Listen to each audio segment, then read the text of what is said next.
Hey, remember me?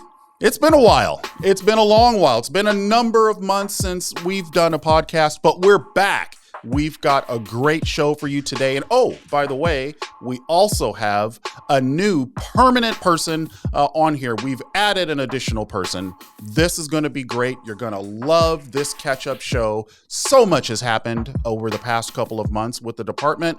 We're going to get you up to speed. Stay tuned. Let's get cooking.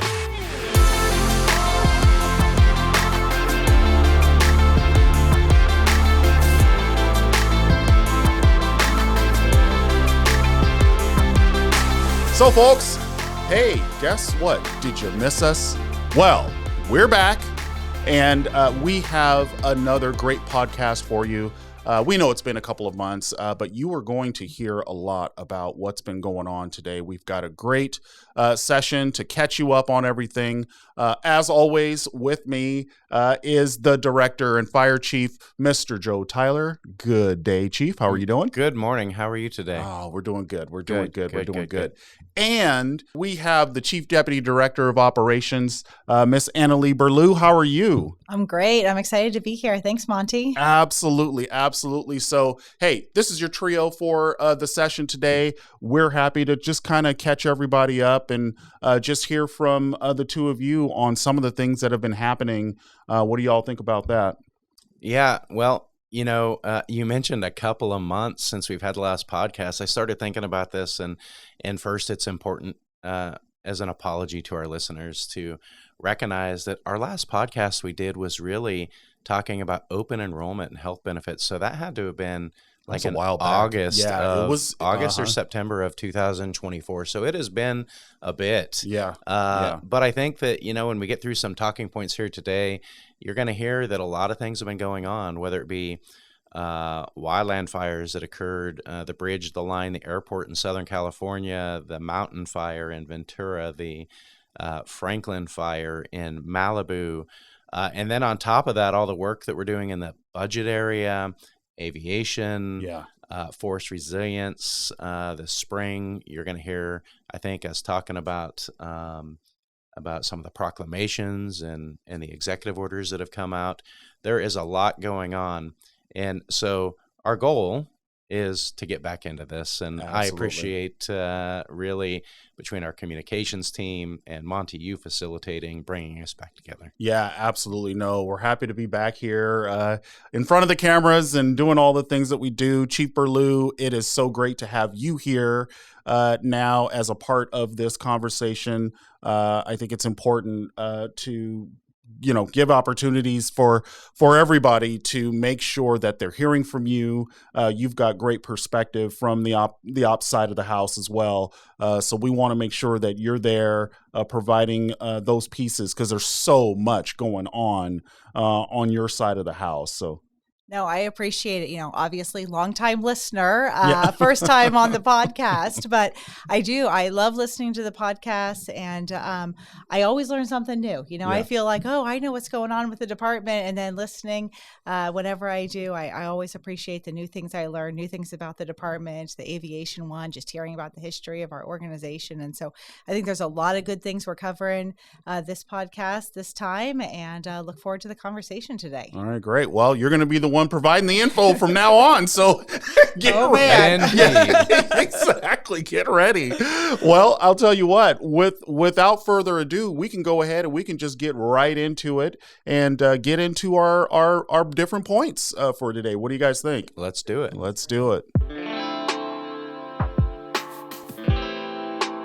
Thinking about the past, 7, 8, 9 months of activity that's happened with the department since we last did our podcast, kind of to Chief's point. What do you guys think about all of the different activations and things that have been happening, here at the end of 2024 and into 2025? Let's summarize some of that stuff for everybody out there so they have an idea of kind of what our perspective has been over the past couple of months. Yeah, absolutely, Monty. Let's actually go back all the way back to June of 2024, because 2024, really the seasons took off in June of 2024 with pretty much back-to-back team activations starting mid-June, and this is coming off of 2 years that were relatively slow in terms of wildfires.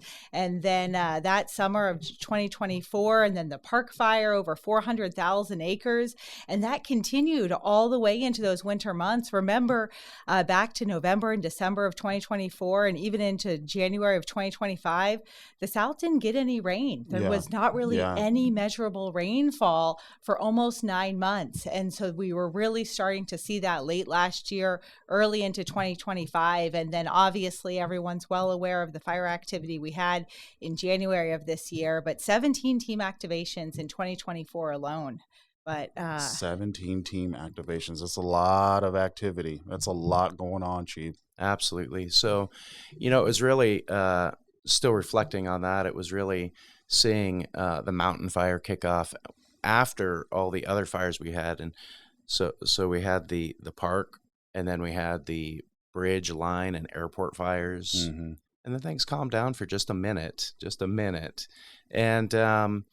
And then we had the mountain fire that occurred in Ventura County. Mm-hmm. Shortly thereafter, we had the Franklin fire that kicked off in December in Malibu. And recognizing the Santa Ana winds that we had, honestly, I was hoping that the fire that we saw, the Franklin fire in Malibu, was going to be the last one. And then, as Chief Burlew said, January 7th came, and largest and most devastating fires in California's history around the Palisades and Eaton fire primarily.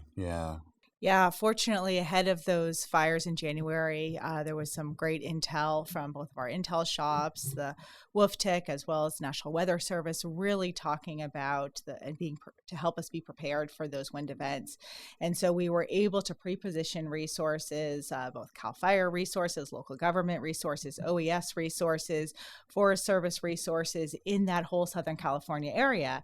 And thankfully, it wasn't, we didn't have those same weather conditions across the entire state. So we were able to bring resources down from Northern California into the southern parts of the state, bring resources in from out of state into the southern part of the state, so that we could be prepared in advance of those fires starting. And we were actually even able to, once those fires started, we brought down other incident management teams to be prepared and set up a mobilization center. So as new fires were starting across the region, while many of them we didn't hear about because we had so many resources right there in that mobilization center in that area, that were quickly able to spring on those fires and get those under control much more quickly, even with those wind conditions. Absolutely, yeah. We didn't have anything going on. Not a lot of activity. It was it was easy. Cakewalk, everybody. Cakewalk. That's right.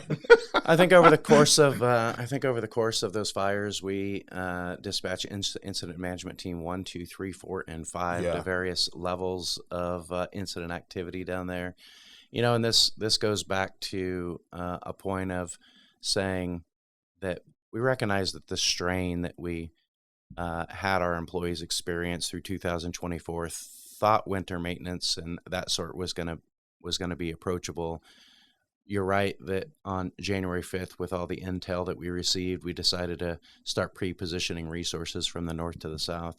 But that puts a large strain on families, on our employees, and we recognize that.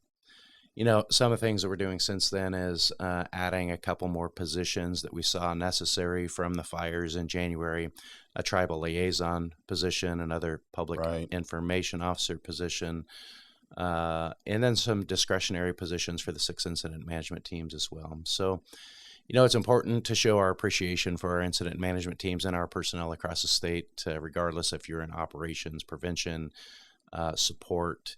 But it's a point that we want to make sure that we encourage people to put in a Form 419 for applying for incident management teams and even ECC support teams across the state. Absolutely. One thing too that was kind of unique to the situation in January that, quite frankly, I've worked for the department for, this is my 31st year. that I don't know that I've seen before was the notion of holding all personnel on duty. Yeah. We know it happens at the unit level. It's happened, across in other areas, but to do it for every single employee is something that's pretty unique for us, and that's how intense things were during that period. You guys want to hit on that just a little bit, because it was just so different for us. I think that's one of the things that's truly incredible about this organization, right? Is this whole total force concept.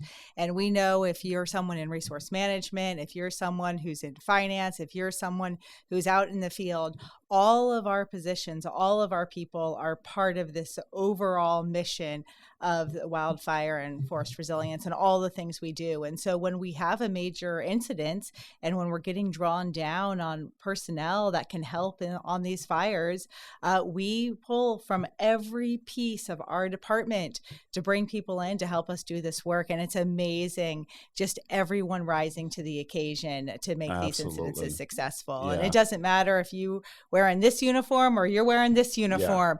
We are all one team. We're all working together to make this happen. And so that was a strategic decision we made, that we said, hey, we need to hold everyone. We were going into a weekend that we still had a lot of resources that we needed. We needed overhead positions. We needed people that could help do timesheets, people that could help work in a staging area, people that could do all these different jobs on the incident. And so we said, you know what, we're going to hold everyone on so that we can fill all these positions. And we were able to successfully get a lot of people out to support the incident as a result of that. There it is. That's exactly it. That's our job. That's the mission.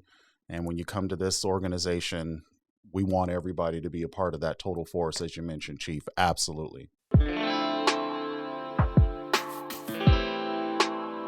It has been almost a year now since the last budget came out, and here we are getting ready to have another release of the state budget in about 30 days. But one of the things that was big for us and that we're working on was the implementation of the 66-hour work week. And I know the department's been going hard on a number of different levels to try to, bring folks on in support of what the ultimate goal is, which is, reduce work week.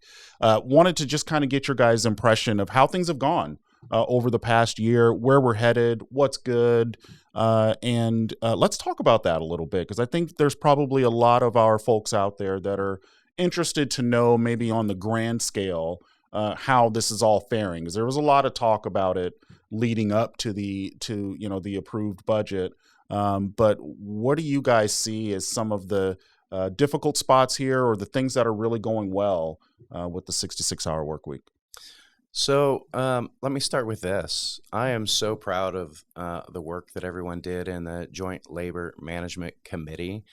So proud of it that I offered directors awards to everyone that was involved because it was such a monumental lift of getting this department to a place that it's never been before, working off of a 1940 CLAR plan and having an idea of adding so many personnel, such a lift of schedule changes that really have progressed over time. But the last large schedule change, the last large effect of employees was like in 1977. Right. So I'm proud of the work between CAL FIRE Firefighters Local 2881 and management, as well as CAL HR and our labor relations shop. They really did well, and they continue to meet. They continue to meet in this MOU that they've got, and future MOUs that may come about. And it's not just about this plan is not just about bargaining unit 8. Right. It affects other organizations as well. It was really a collective input about where we're going to go into the future. So really what we see is part of my commitment when I became the director, and I know this has all been worked on or desired for a long time, is really about the health and wellness of our employees. Right. So it has been really difficult, and there's some things that we have to do to be able to make agreements with the legislature and the administration that we're going to give you nearly 2,400 additional employees but you're not going to get more fire engines, you're not going to get more bulldozers, and you're not going to get more hand crews. So there's some trade-offs there. Those trade-offs are going to be that that we need to track everybody's fire prevention work, and we're going to have to report that back to the legislature in 2026.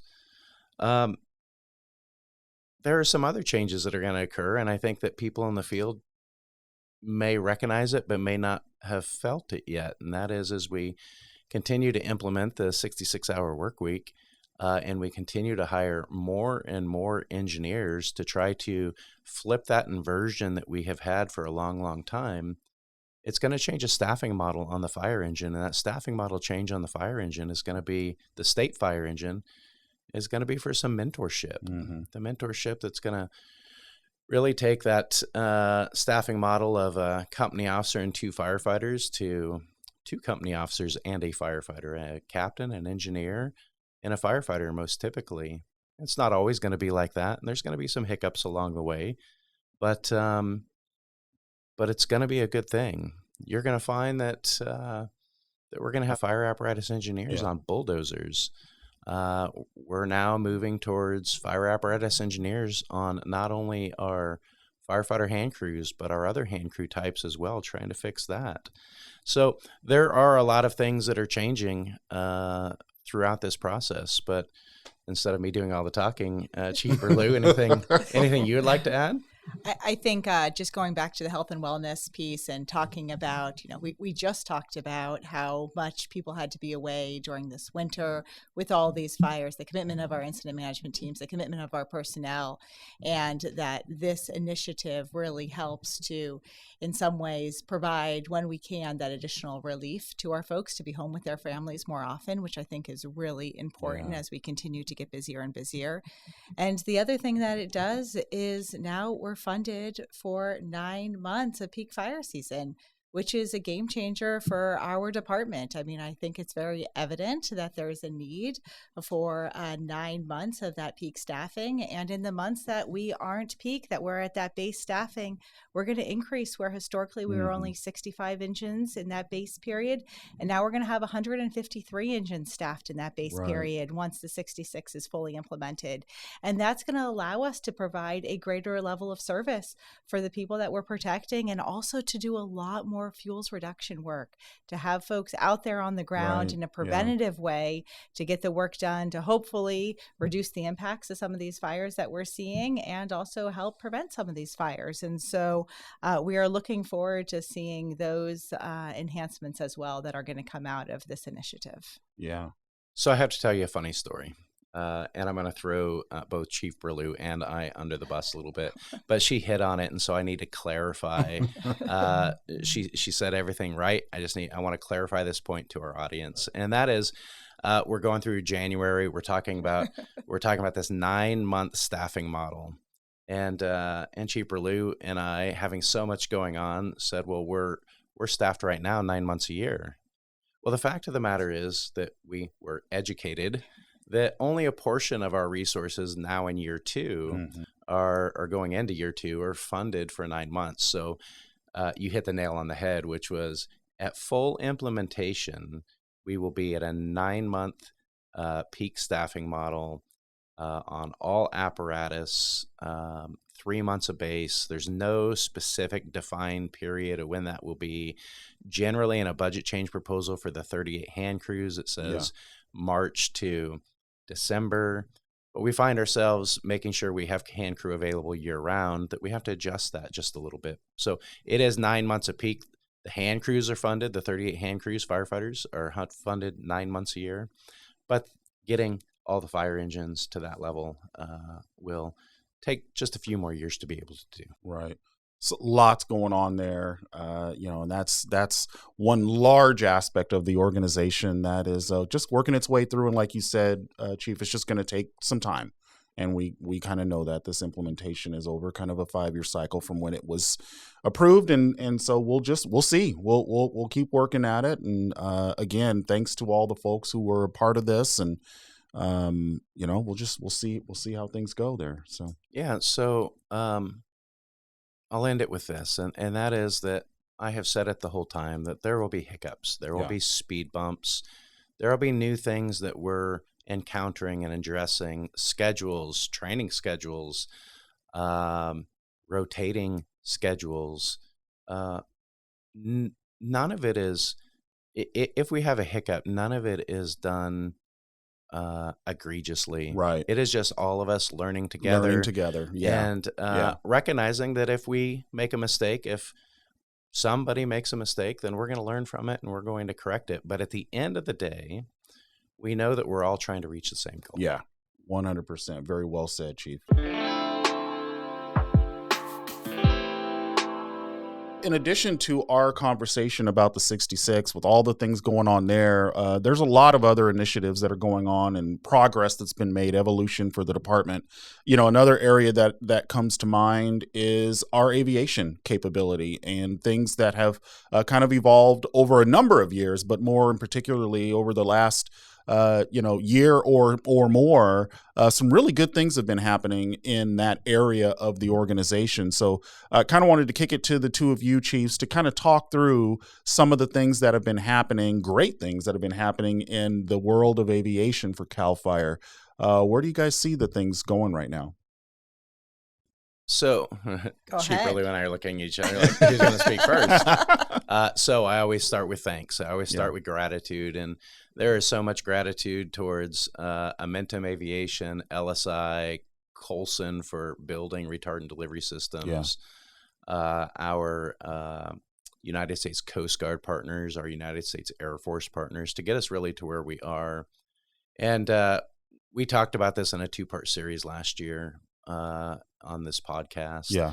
But just to give an update about where we are, the Aviation Management Unit team, the Tactical Air Operations team out at Aviation Management Unit are really hitting the mark on what we expect. And that's a variety of things. Just on April 24th, we had the opportunity to roll out a press conference about the second C-130. Yeah. That C-130 went to Fresno. As we remember, this C-130 budget change proposal reopened the Fresno Air Attack Base. So it went to Fresno, and it didn't sit there for more than a day before it went to an 1,800-acre fire in Tulare County that moved into Kern. And it's been flying every day since then. Now, we had some questions about that air tanker because it was Tanker 122, which is the original Tanker number 1. And we got to remember that these aircraft are interchangeable, maintenance reserves, being able to switch them up. So Tanker 121, 122 are our 2 air tankers that are in service right now. And I had the opportunity over the weekend to see a picture of 2 additional retardant delivery systems that are near completion to come into AMU, where they have tanker number 3 torn apart. A lot of good work, and it's a proud moment of our C-130 fleet that we have going on. It's important to recognize where we're at with our Blackhawk, Firehawk program, still evolving. We're transitioning Bieber and Neyland into their Firehawks here shortly. Helicopter number 15, because 14 is going to come after 15. Don't ask me how that works, but just go with it. Just go with it. So helicopter number 15, which is a reserve, is going to be here this next month. And then 14 and 16 will be here probably mid-fire year as surge capacity and reserve. So 16 Firehawk helicopters that we will have in service. So proud of our helitat crews and our air tanker crews, our base mechanics, other work that they're doing.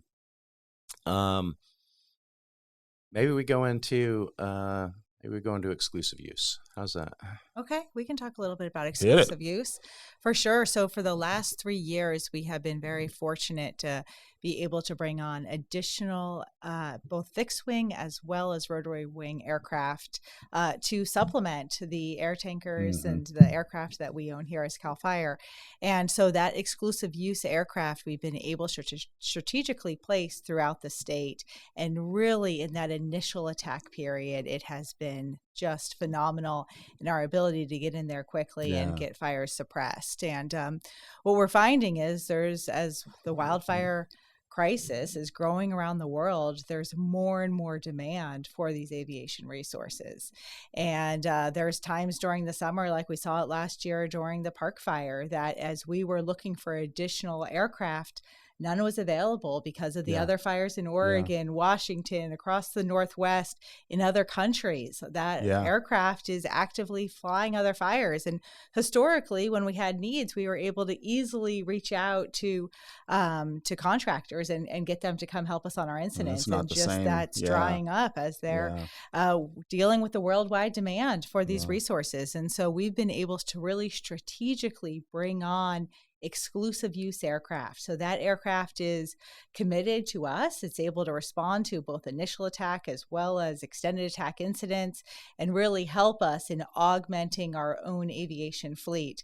We're also able to share those resources with our partner agencies and even our out-of-state partners sometimes as they have a need for additional resources as well. And so it really helps us in the overall aviation world as we put these fires out together. And so this year, we are continuing to have exclusive use aircraft. We have some aircraft already on contract as exclusive use, and then we have a budget change proposal right now that is part of the May Revise. It came out in the May Revise, the governor's budget, to bring on additional funding for us to also have additional exclusive use so we can continue at that same level that we have historically for the last 3 years of our exclusive use. With the C-130s coming online, we've been able to reduce some of the fixed wing exclusive use and really focus on more helicopters in what we are getting for this exclusive use. Also, a lot of them we're now using as night resources, right? So we have our S-70Is, our own CAL FIRE ships, 5 of which are staffed 24 hours a day. The other 5 are night capable, but the exclusive use ones we're also training to be nighttime helicopters, and that's been very beneficial. And to bring on some also helicopter coordinators. And so they're able to oversee those helicopter operations, especially in those nighttime hours, so that we can ensure the safety of those resources flying at the incident. Yeah, it's good. Talk about total force. And now we're talking about extended family almost, to make sure that we are doing our best to protect lives and property in all the communities that we serve. So it isn't just us. There's always partnerships and,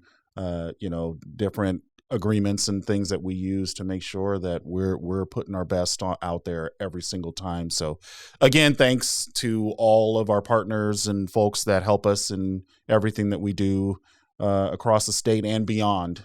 It's really important to our success. So it's good to see. With all of the different initiatives that we've talked about, there's a lot going on in the organization, and we're evolving and we're building and we're bringing things and people and stuff online, but none of that can happen without appropriate funding.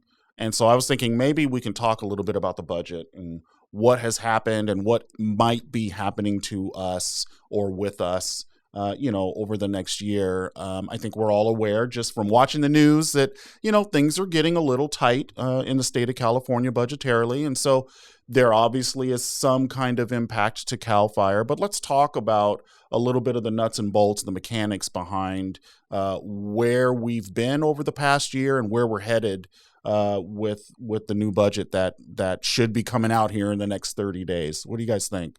Yeah, so let's start back a ways since we haven't had a podcast in a while.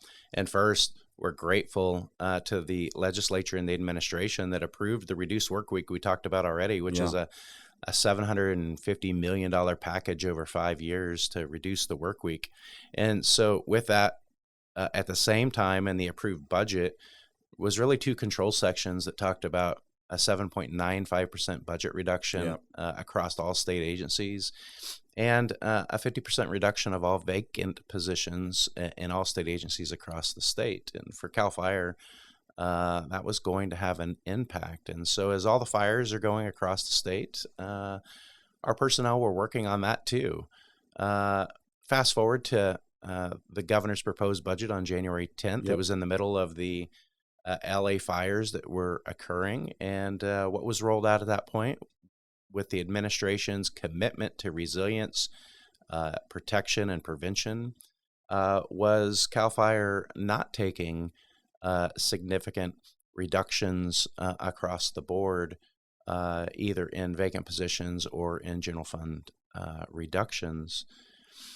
As we continue to work through that, we recognize that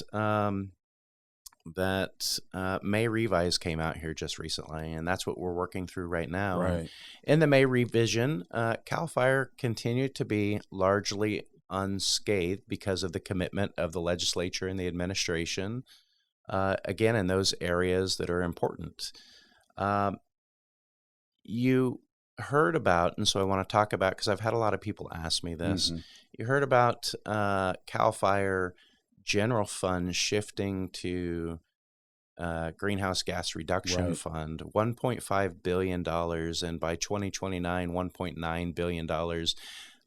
That's inclusive of the SB 901, $200 million annually. That is still in the budget, still a continuous appropriation for resilience. What we did see is $64 million in 3 grant areas that will be reduced just to continue to keep the funding and the important priorities across the state to the administration moving forward. But the important item that I want to touch on is the administration's commitment that they backstop that move of greenhouse gas reduction fund with budget bill language that suggests that should revenues not come in, that portion of CAL FIRE's budget will revert back to general fund. And that's important. So when people ask me, are you concerned about it? I would be concerned if it didn't have that backstop language, but it again shows the administration's commitment to CAL FIRE, to the state of California, to prevention and resilience. Yeah, very good point, Chief. And I think that's important for a lot of folks to know, should things kind of stay the way they are, that there's a little bit of backstopping there, as you say. So good stuff. Chief, what are your thoughts? I think the other thing that we're really seeing in this budget, which is a change this year, is the Prop 4. So Prop 4 is the bond funding. It's called the climate bond. And there's a lot of money in that climate bond that is coming to the department for us to be able to continue in the resource management, fire prevention, fire resiliency, forest health space. And so that is going to be a change for our department this year. It's going to be a change also for how some of those grants are done. And so we're really working on ways through the Natural Resource Agency to make it easier for folks to apply for grants, to streamline processes, to make things simpler as people are applying for these grants. And so as you'll see over the next few years, as those grant monies start to roll out, that's going to be a shift for all of us, as well as we are hoping to quickly get the work done on the ground, recognizing that it's really important that the citizens of California have voted on this bond act, have voted to get this money out there, have voted to get this work done. And so now it's going to be our charge to ensure that we are able to quickly get this money out there. And so that's a big change in this year's budget that we haven't seen in years past as well. So we're excited to get that funding going as soon as the budget is passed this year. Yeah, it's interesting you're saying that. And I was sitting here thinking, that might be maybe for a different podcast, as we have a whole conversation about the grant opportunities and all the work that's being done there, because there's a lot going on that I think folks should hear about and know, and understand the different kinds of opportunities that are going to be coming their way if they're landowners and all kinds of different things. There's just going to be so much happening. We're excited about it. It's great. It's good stuff. Absolutely. Even that $200 million that Chief Tyler was just talking about in that greenhouse gas reduction funds, that is grant funds also. And so there's so much of our budget that's about getting that money out there, getting out to organizations that are doing great work on the landscape to really be getting our forests healthy and providing protection and resilience for our communities. Beautiful, beautiful stuff.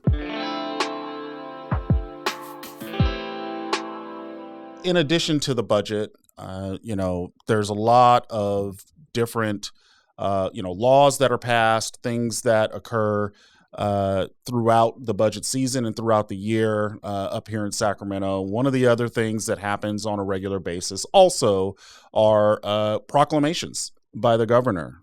He'll issue executive orders, he'll issue proclamations, all kinds of things that happen throughout the year.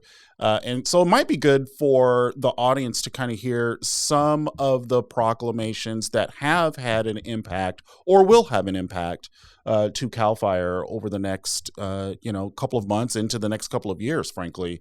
Some really good stuff happening. Maybe we should talk about a couple of those. What do y'all think?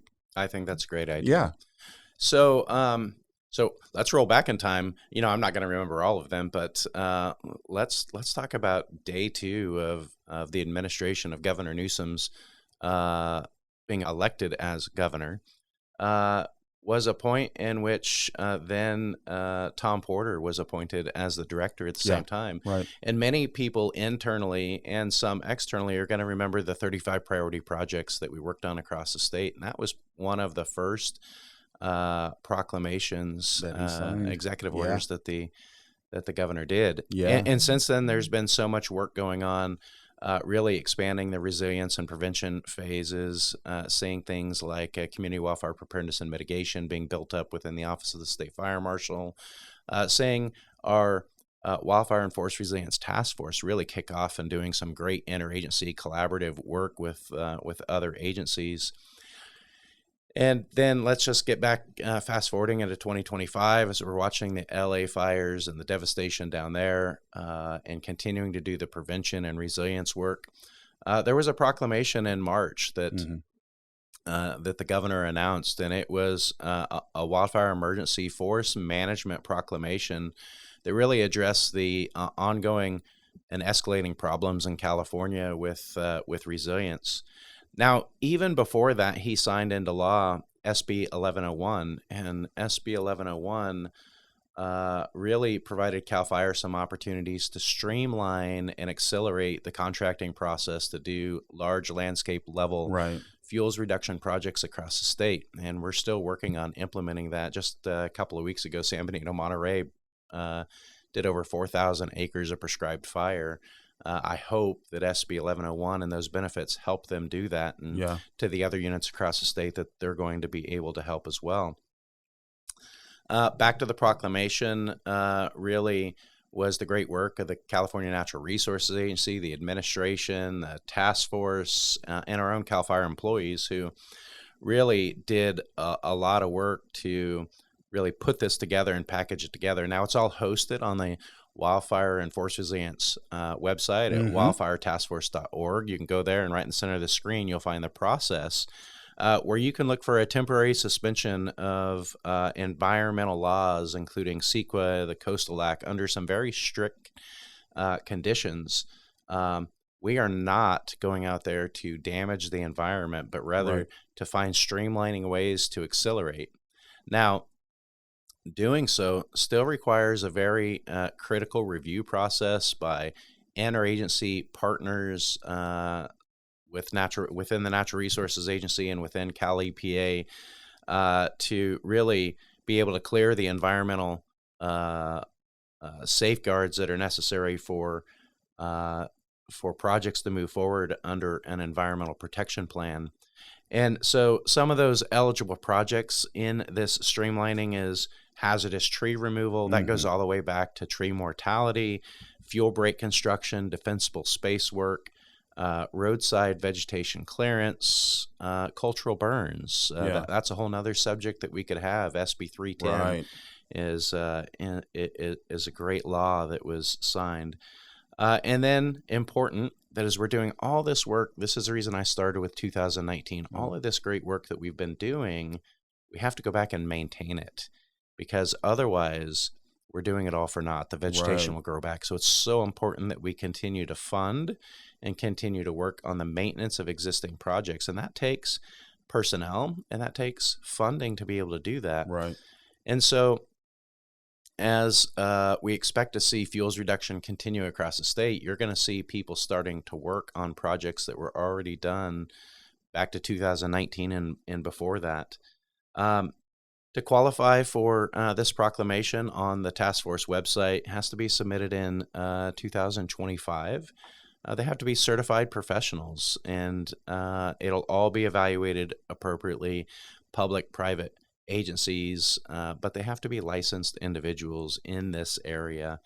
So I look forward to the work that's going to be done under this proclamation. I know there's more than this, but I'm pretty sure that it's more than 16 at this point, just since it's been rolled out, to be able to get the work done on the ground. Yeah. Yeah. Oh, that's good. And then Chief Burlew, I know you're familiar with, of the many different proclamations, there's one in particular that you're thinking about too. What's on your mind? Yeah, so this one actually came out in February. The governor ordered an executive order in February, in early February, and there were three big components of that executive order that touched our department in different ways. One of those was fire hazard severity zones and requiring that the state fire marshal's office roll out the fire hazard severity zones in the local responsibility areas. The other component of this executive order was tasking the Board of Forestry for Zone 0. That's that first 5 feet around your house, that 0 to 5 feet, and clearing that area from flammable materials to really ensure that your home is able to defend itself in a wildfire. And so they are working through those regulations right now with the Board of Forestry to get those rolled out. And then the third component of this executive order was about resource ordering and about how we are mobilizing resources to emergencies, to wildfires across our state. And so I would argue that California probably has the best resource ordering system in the entire country, if not the world. Agreed. We have an amazing mutual aid system, and our ability with our local partners, state partners, tribal partners, federal partners to all work together and mobilize resources to incidents is just incredible. It's a seamless process. That said, there's always more that we can do to improve, right? And so this executive order really has us do a deep dive. It tasks CAL FIRE and Cal OES to work with FireScope, the FireScope board, to really look at and evaluate our resource ordering system, and specifically the program that does that. So we all use a federal program. It's called IROC. Is that meeting our need? Is that meeting our need in California? And most importantly, is it meeting our need in those initial hours of the fire? Really, when we need to surge resources quickly into incidents. And so we formed a work group.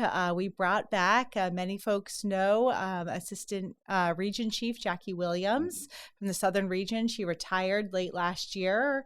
And so we actually asked her, Jackie, would you be willing to come back and take this project on? Jackie, for years, worked in command and control and just was like the perfect person to bring together this interagency group that could explore this. And so they have some really tight timelines. Their first phase report back is due in July of this year to say, hey, what are things immediately that we can fix? Like, let's talk about this fire year, this fire season, this summer. What are little things that we can do that already can make change and to make resources able to move more easily and get those orders in place?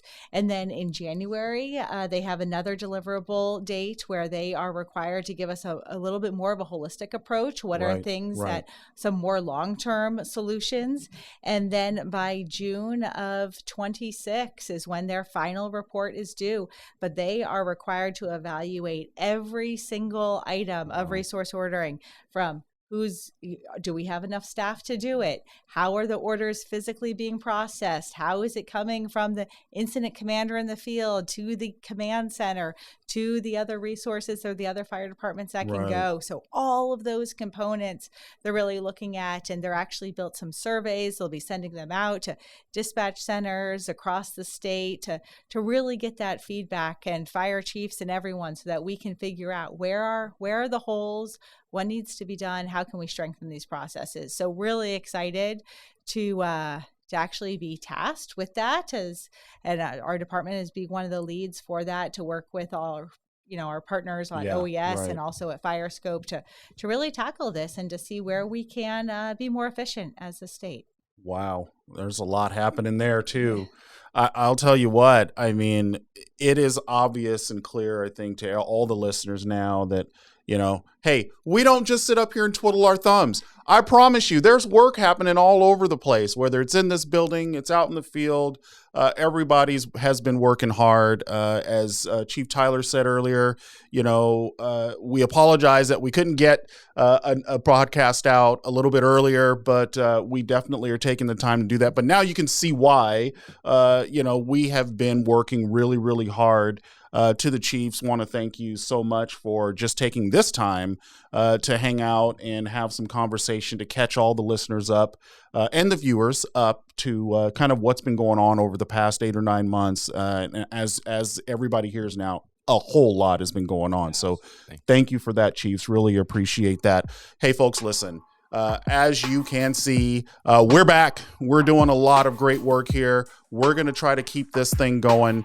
So you will see us again with another episode, I would say pretty soon, but don't hold your breath, but it's coming. I promise you, we're going to be working hard at this. But until then, we will see you next time. We will consider this particular podcast done and cooked. It's in the books. We'll see you next time. Take care.